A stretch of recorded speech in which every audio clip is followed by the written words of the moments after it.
almost 60 years ago, for those there at the time, Queen Elizabeth II's accession to the throne and coronation created unforgettable memories. It was in early 1952 when the young 24-year-old princess, who was on a tour stopping off in Kenya, received word of the death of her father, King George VI. Tara, what are your memories of Princess Elizabeth's visit to Kenya? I was about 4.5 years old when Princess Elizabeth came to Nairobi. I said to my brother, I cannot see her, I cannot see her. So he picked me up and put me on his shoulders. For a little girl to see a real-life princess was something really special, and I've cherished that memory ever since. She came to Kenya a princess, and she's going back a queen. Charles today, or William, they're being prepared for it, but she wasn't. But she suddenly found herself with that enormous responsibility. On the 2nd of June 1953, the Golden State Coach made its way to Westminster Abbey for the Queen to be crowned.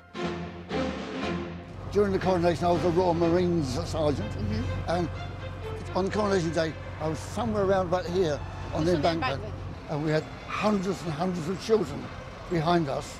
One of these dear little boys filled up my bayonet scabbard with lemonade and put a straw in it. Another one wiped an ice cream down my back, and I couldn't hear a single word of orders. I can't imagine another day in my life when the atmosphere was greater. Over 3 million spectators gathered on the streets of London. The coronation was an unmissable experience that united the country. I was wearing a crepe paper skirt, and as the rain hurtled down, the colour in the crepe ran all down my legs and coloured my legs the same as my skirt. I'm 5 years old, sitting there on the pavement with red and white and blue legs waving to the Queen. Around 27 million Brits, 3/4 of the population of the time, gathered in the homes of their friends or neighbours to watch the live coverage. Harry Hayes, who lived at the bottom of our street, was the only one with a television, and they invited the whole street to come to his house and watch the television. I had mumps, and about 4 of the guys came up into our house and lifted me down the bed and everything, the cot, and plonked me in front of the television, so I had the best picture. This is me in the corner. I was 21, and this is Jeff. He was 8. We all felt we'd been transported into the Abbey. We felt really privileged. We all stood up and we sang God Save the Queen, and it was absolutely wonderful. And she promised to serve this country, and she has done it really very, very well, and we should all look up to her and be thankful.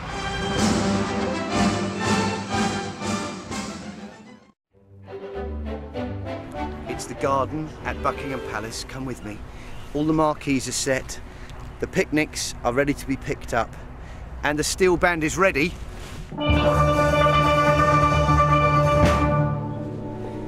All we need now is about 10,000 people.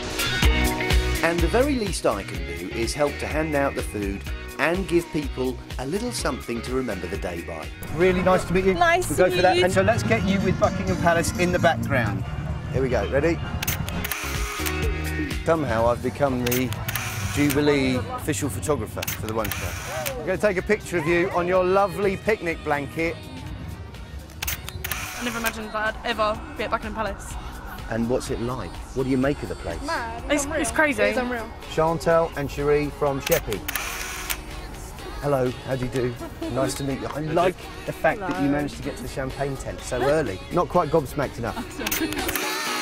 He looks like he's about to propose. I've got a ring the same as Kate Middleton's. Nice. Mine is new though. Smile. You're in Buckingham Palace. There we go. That's fantastic. That's great. We run out of film.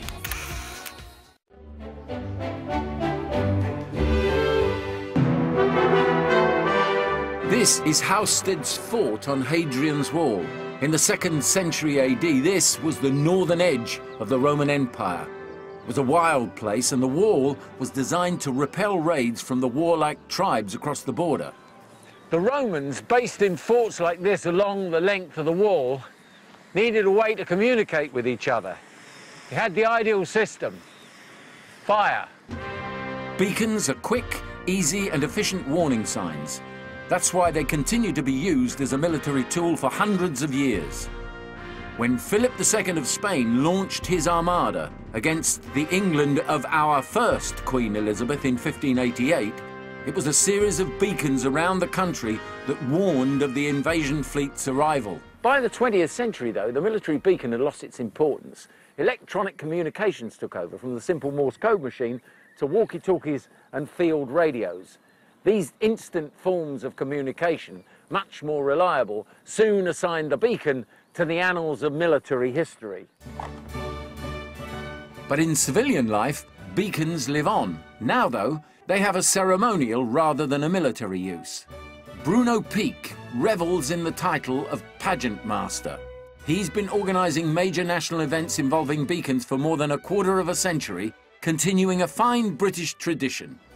Queen Victoria, she had her beacons lit for her Diamond Jubilee, and some of those beacons, the pictures, if you ever see them, they are massive. 40, 50 foot high. Some people used to thatch them. These were massive structures. And after Queen Victoria's Diamond Jubilee, what have we done since then? Then you'd come into, you know, like the millennium back in 2000 when we lit all the beacons across, well, many countries across the world took part in that one as well. 2005, which was the bicentenary of the Battle of Trafalgar. And that's the first time that the royal family have ever come together and lit beacons together. The Queen lit the one in Portsmouth next to HMS Victory. The Prince of Wales was Scotland. Earl of Wessex was Killalay Castle, Northern Ireland. Princess Royal was Wales, and the Duke of York was in Greenwich. So I believe they've had some fun doing it as well. The beacons can be a wonderful sight. You can see why they're used for national celebrations. Whether it be for coronations, weddings or major events, they help to make an occasion really special. Hadrian's Wall is one of thousands of sites which will be lit by beacons to celebrate Queen Elizabeth II's Diamond Jubilee. And today, the volunteers are staging a trial run. This pole prevents transfer of heat down it as well, so you're not going to burn your hands on there. Linda Tuttiett is helping organise the beacons that will be set up along Hadrian's Wall. So, Linda, what's going to be happening here on the night? Right the way across Hadrian's Wall, there are going to be communities lighting beacons, 60 beacons, one for every year of the Queen's reign, right the way across Hadrian's Wall. So, tested. Yeah. Okay, ready? Yeah. Gas going on. And why did you, as an organisation, want to be involved in this? To be asked by the Queen's pageant master, Bruno Peake, if we would participate and illuminate the wall was really a great honour for us. And we were really, really excited to be able to ask our communities all the way across the wall if they would help us realise this brilliant event and be part of the whole Jubilee celebration.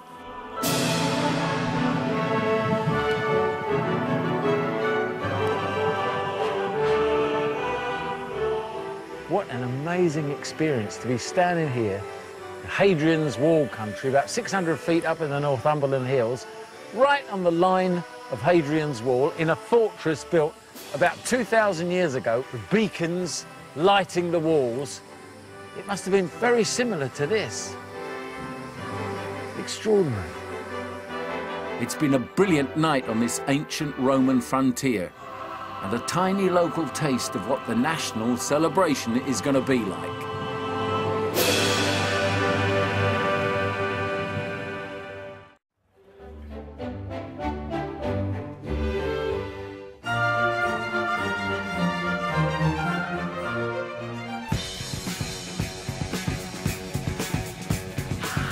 If I was Queen for the day, I would like to have a National Dog Day. A National Dog Day at work. I will have a dinner with a Beyonce, with a pop star, definitely. Probably one of the first things, I'd behead my wife.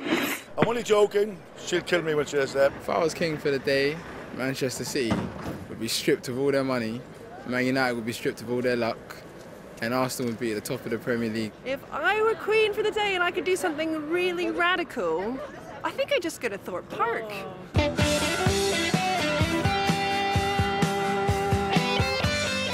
If I were king for a day, I would move Old Trafford to the shores of Carrickfergus, and I think there should be a place that we should be allowed to bring the dog along to. I would make a law that everyone would have to laugh at least once a day, because I think that there's not enough happiness in the world. If I were king for the day, I would reintroduce the death penalty.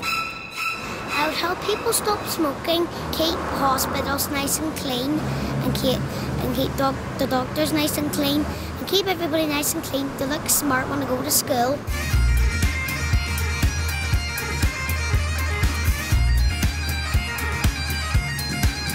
If I was king for a day, I'd have a big mansion made out of marble with like Grecian statues of myself. If I was king for a day, people with no manners, who I have no time for, would all be imprisoned. I would alleviate world hunger, end poverty. I would like for Scotland to qualify for the World Cup. If I was queen for the day, I would make sure that everybody had £1 million, nobody would pay taxes, everybody would have a ball.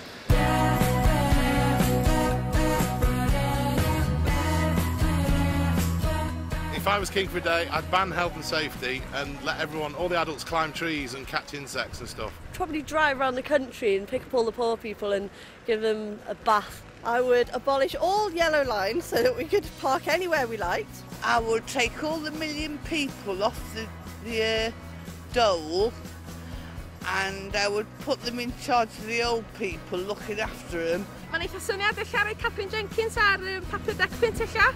And be married to a footballer for a day, that's cool, isn't it? Yeah, David Beckham's my husband.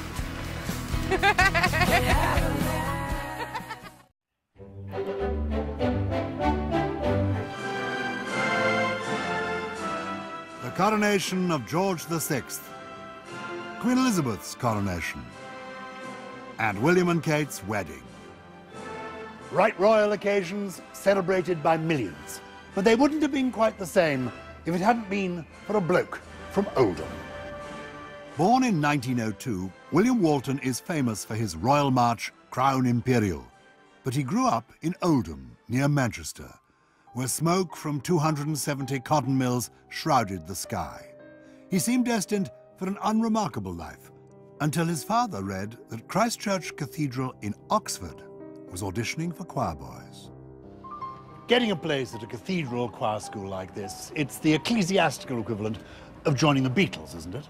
Absolutely. Big stuff. And it nearly didn't happen because Walton's father went on a pub crawl the night before he was supposed to come down for his audition and drank all the train fare away. Mother had to borrow the money from the local greengrocer.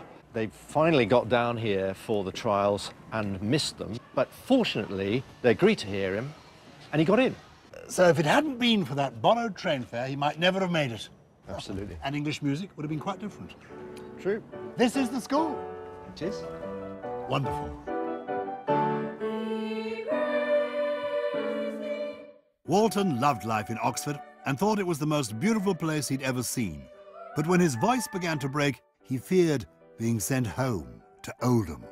He devised strategies in his life here to avoid having to go back to Oldham. One of those was to develop his composition. And this is a piece composed by the young William Walton. It is. This is a piano piece which he wrote when he was only 15. You'll see here this is very active and energetic left-hand part that he wrote. My, look at that. And he really felt he had to make himself special because he didn't want to go back to Oldham. Because what would have happened to him if he had ended up in... Well, he'd have gone back and worked in the cotton mills like other children of the same sorts of families. Was it a strategy that worked? It was, yes. And he was taken under the wing of the dean, who really wanted to push this boy's talent. Music enabled Walton to escape the mills. His career as a composer rocketed, launching him into high society. Crown Imperial graced George VI's coronation in 1937 and many royal occasions since. Today, it's being performed in Christ Church Cathedral, specially for the one show by the St Giles Orchestra.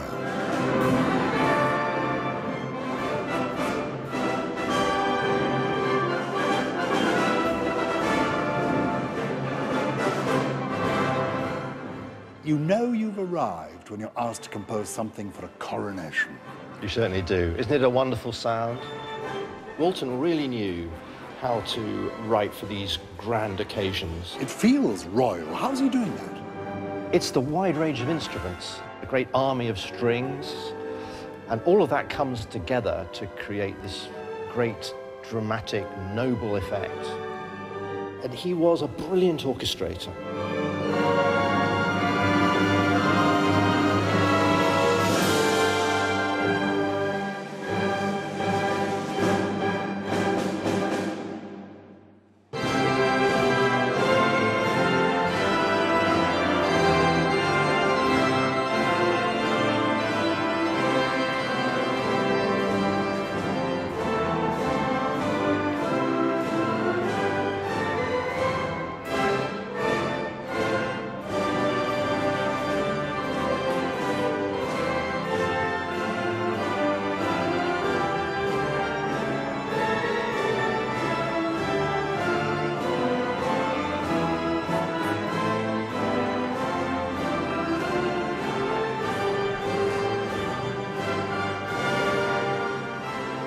Today, Sir William Walton is regarded as one of Britain's greatest composers, favoured by kings and queens. Pretty good going for a boy who couldn't afford the train fare.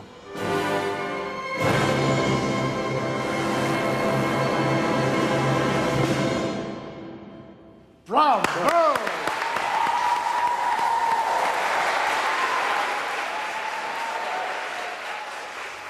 Well, thank you so much, Charles, but Yes. we will be hearing very different music tonight, won't we? Yes, the Royals will be. There they are, in the Royal box. They're all seated and ready to go. Yes. We've got Prince Harry there. Oh, look, Brian May's up there, look. At the back. See, he can relax this year now, this time round. That's it. There's Prince Edward. All sitting, waiting expectantly. How long have we got to go? There's only 6 minutes and 35 seconds. Everybody's seated. So all Good. the artists are probably feeling a little bit nervous now. Yeah. So Cliff did tell us earlier on, in confidence, that he was feeling a little bit nervous, but very excited. And Richard. Won't be long now until he's performing in front. Well, obviously Prince Harry there. Yeah. Now, earlier Duke on, we of did see Cambridge. Heston, didn't we, as well? Heston's just sat up the top there. Yes, just Yeah. behind that lot. But The Duke and Duchess of Cambridge are also there. yeah, they've almost got as good a view as we have in our the back of our That's bus. quite true. But we have been really lucky that all the artists have dropped by this afternoon and this evening on the show. Yeah. And earlier on... We had a dream come true, didn't we? It was phenomenal. They said, look, would you like a word with Stevie Wonder? And we went, OK, then. Yeah, so we managed to find a keyboard. We put it in front of the bus and, well, this is what happened.